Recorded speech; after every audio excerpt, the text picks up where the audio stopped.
শহর থেকে প্রায় ৮ কিলোমিটার পশ্চিমে মহাসড়কের পাশেই রয়েছে আলুটিলা পাহাড়।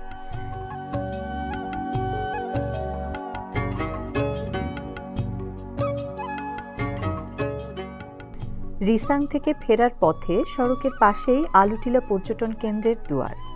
প্রায় ১,০০০ ফুট উঁচু এই পাহাড়ের চূড়ায় দাঁড়ালে পুরো খাগড়াছড়ি শহরকে পাখির চোখে দেখা যায়।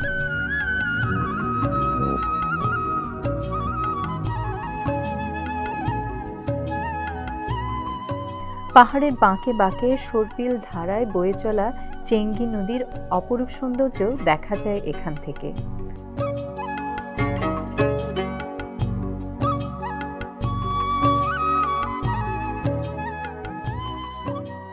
আলুটিলা পাহাড়ের প্রধান আকর্ষণ এর প্রাচীন একটি গুহাপথ।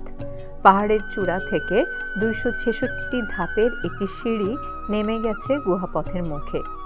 গুহার ভেতর দিয়ে বয়ে চলেছে শীতল জলধারা। ভেতরের পিনপতন নিস্তব্ধতা ভেঙে বাদুড় আর চামচিকার কিচিরমিচির ওড়াউড়ি। আলুটিলা পর্যটন কেন্দ্রের প্রবেশ মূল্য জনপ্রতি ১০ টাকা। এছাড়া প্রবেশপথের টিকিট কাউন্টারে কিনতে পাবেন বাঁশের তৈরি মশাল। প্রতিটির মূল্য ১০ টাকা।